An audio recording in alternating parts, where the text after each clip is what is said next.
बिस्मिल्लाहिर्रहमानिर्रहीम। मैं शहजाद पराचा हूँ। आज पाकिस्तान ने हतमी तौर पे फैसला कर लिया है कि पाकिस्तान में मौजूद जो गैर कानूनी अफ़गानी हैं उनको इस महीने के आखिर तक की डेडलाइन दी गई है कि वो पाकिस्तान से वापस चले जाएं।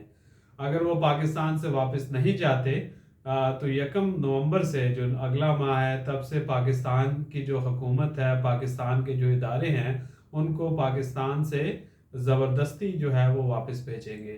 तो ये जो डेवलपमेंट है ये पिछले कई दिनों से ये मामला चल रहे थे। आज जो अपेक्स कमेटी की मीटिंग हुई इसमें चीज़ सामने आई कि जो पाकिस्तान में गुज़श्ता 9 माह के दौरान जितने बम धमाके हुए हैं उनमें मोस्टली जो है वो अफ़गान नेशनल थे। दूसरा, जो पाकिस्तान में कुछ दिनों से डॉलर की स्मगलिंग के हवाले से एक्टिविटीज़ जो क्रैकडाउन जारी है उसमें भी अफ़गानिस्तान के लोगों की शमूलियत सामने आई थी, जिसके बाद ये जो हम पाकिस्तान की जो स्टेट है उसने फ़ैसला किया कि पाकिस्तान में जो अफ़गानी हैं जो गैर कानूनी तौर पर रह रहे हैं उनको फौरी तौर पे पाकिस्तान से निकाला जाएगा और उनके मुल्क जो है वो भेजा जाएगा। ये हाईएस्ट लेवल पर डिसीजन हुआ है और इसमें अब 1 माह है। अब देखते हैं कि कितने जो अफ़गानी हैं जो गैर कानूनी तौर पे पाकिस्तान में मुकीम है गुज़श्ता कई सालों से, वो पाकिस्तान से जाते हैं या नहीं जाते। दूसरी चीज़ जो सामने इस चीज़ को इसका एक पहलू जो है वो गुज़श्ता 2 साल से है, जब से अफ़गानिस्तान में जो तालिबान की हुकूमत बनी है। पाकिस्तान के जो मामलात हैं वो माशी मामला स्पेशली जो हैं वो तेज़ी से बिगड़ते जा रहे थे, क्योंकि पाकिस्तान से जो हर बेसिक आइटम है उसमें गंदम भी है, उसमें चाय भी है, उसमें पत्ती भी है, उसमें गुड़ भी है, उसमें हर जो बेसिक आइटम है, जो बेसिक ज़रूरियात की आइटम है उसकी अफ़गानिस्तान को स्मगलिंग हो रही थी। चीनी भी स्मगल हो रही थी, हर चीज़ जो है वो अफ़गानिस्तान को स्मगल हो रही थी। तो जो एक्सपर्ट्स हैं उनके मुताबिक जो पाकिस्तान की जो आबादी 25 करोड़ की बजाय अगर इसमें अफ़गानिस्तान के भी 4 साढ़े 4 करोड़ की आबादी लगा ली जाए तो ये 29-30 करोड़ तक बन जाती थी। तो ये इस तरह मामला चल रहे थे। तो पाकिस्तान में जो हर चीज़ है, गंदम भी एक्सपोर्ट हो स्मगलिंग की मद में। पहली बात है, गंदम तो यहाँ पे अब पाकिस्तान की खुद लोकल जो है वो ज़रूरियात पूरी नहीं होती थी तो हम इंपोर्ट करते थे, फिर भी इंपोर्ट होने के बावजूद जो है वो स्मगलिंग हो रही थी, जिसकी वजह से रेट्स काफ़ी थे। इसी तरह चीनी का भी यही हाल था, बड़े बड़े लोग जो हैं वो स्मगलिंग में मुलविस थे। डॉलर की जो स्मगलिंग हो रही थी, डॉलर की स्मगलिंग में भी डायरेक्टली जो है जो क्योंकि यहाँ पे अफ़गानिस्तान में स्पेशली जो इस्लामाबाद में जो अफ़गानिस्तान से आए लोग हैं उनके पास पाकिस्तान की लोकल जो करेंसी है वो कम होती थी और डॉलर ज़्यादा होते थे, और यहाँ पे वो बड़े अच्छे तरीके से होटलों में रह के अपनी जो ज़िंदगी को बसर कर रहे हैं और कारोबार भी कर रहे हैं।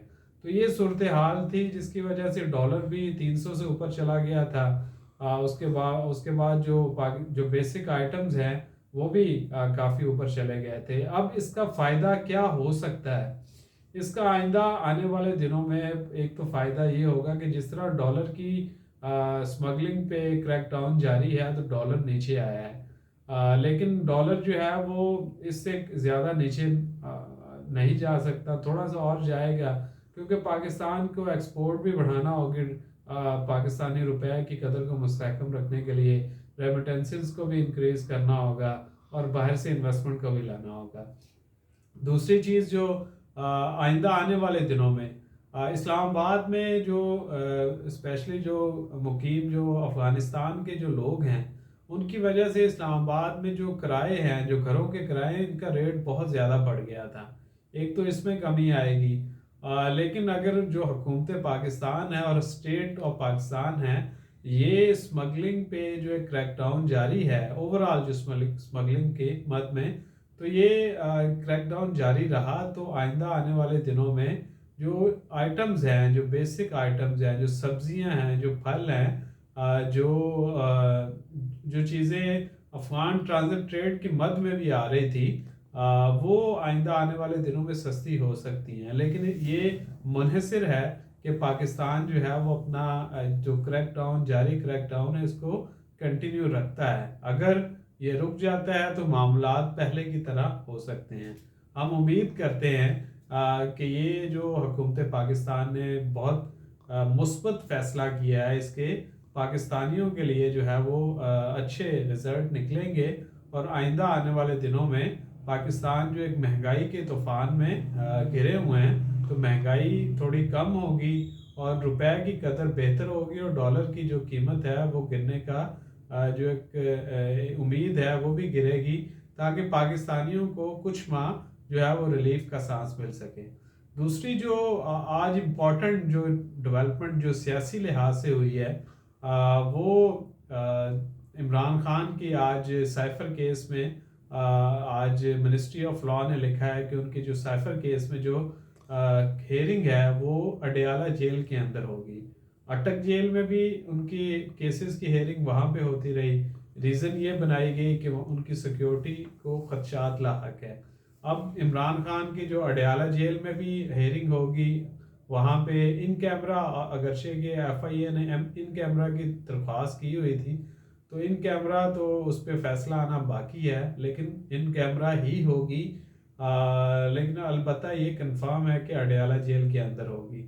وہاں پہ ان کے لائرز جائیں گے کل، وہاں پہ حتمی طور پہ جس طرح جو ہے وہ جو ادارے ہیں، جو ایف آئی اے ہے، وہ جس طرح کیس کو لے کے چلنا چاہتا ہے، اس میں وہ بظاہراً چاہتے ہیں کہ عمران خان کو کسی طرح جلد سے جلد جو ہے وہ وٹنسز، جو 28 وٹنسز ہیں، ان کے بیانات جو ہیں وہ قلم بند کریں، اور عمران خان کو جو اس کیس میں سزا دلوائی جائے. کیونکہ عمران خان کے بارے میں جو خبریں آ رہی ہیں کہ وہ محمد علی درانی اور پریزیڈنٹ الوی صاحب کے ایک ایفرٹ تھی کہ ان کو راضی کیا جائے کہ وہ ملک سے باہر چلے جائیں، لیکن وہ ملک سے باہر جانے کو تیار نہیں ہیں. آج انہوں نے اپنی بہنوں کو بھی بہنوں کے ذریعے جو ہے وہ پیغام پہنچایا پاکستانی عوام کو کہ یہ جس حالت میں بھی مجھے رکھنا چاہتے ہیں میں رہوں گا. پاکستان جو ہے وہ میرا ملک ہے.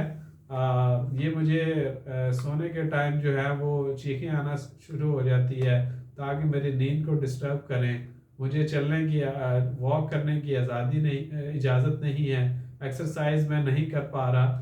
تو اس کے باوجود جو ہے میں سب کیسز کا جو ہے وہ فیس کروں گا، اور انشاءاللہ امید ہے کہ جو پاکستانی عوام ہے وہ میرا ساتھ دے گی اور عدالتوں میں ہم سرخرو ہوں گے. تو یہ ان کا پیغام تھا. تو آئندہ جو ہے وہ چیزیں بالکل کلیئر ہوتی جا رہی ہیں کہ الیکشنز کے حوالے سے اب پی ایم ایل این جو ہے وہ بھی تذبذب کا شکار ہو رہی ہے کہ شاید جو ہے وہ الیکشن ڈیلے نہ ہو جائے. اب آج جو انفارمیشن سامنے آئی ہے کہ چیف الیکشن کمشنر جو ہیں، اگر الیکشن ڈیلے ہوتے ہیں تو وہ استعفیٰ دے سکتے ہیں. تو یہ چیزیں جو ہیں وہ نظر آ رہی ہیں کہ الیکشنز جو ہیں وہ ڈیلے ہوں گے. الیکشنز جو ہے وہ جس طرح فضل الرحمان صاحب نے کہا کہ جو جنوری کے آخر میں برف باری ہوتی ہے، جنوری میں موسم ٹھنڈا ہوتا ہے جس کی وجہ سے الیکشن کا انعقاد یقینی نہیں ہو سکتا. ابھی ہمیں معیشت پہ توجہ دینے کی ضرورت ہے. تو اس ٹائم پاکستان کی ساری جو اسٹیٹ کی جو ساری مشینری ہے وہ معیشت پہ لگی ہوئی ہے. اب باہر سے سعودی عرب کے انویسٹرز کو اور یو اے کے انویسٹرز کو راضی کیا جا رہا ہے کہ آپ چولستان میں آ کے فارم ہاؤس بنائیں، کارپوریٹ فارمنگ کریں، کیمل کی فارمنگ کریں، جو دودھ کے حوالے سے فارمنگ کریں. اسی طرح چولستان میں ان کو 50,000 ایکڑ زمین بھی دی جا رہی ہے. باقی آئی ٹی کے سیکٹر میں ان کی انویسٹمنٹ وہ کروائی جانی مقصود ہے.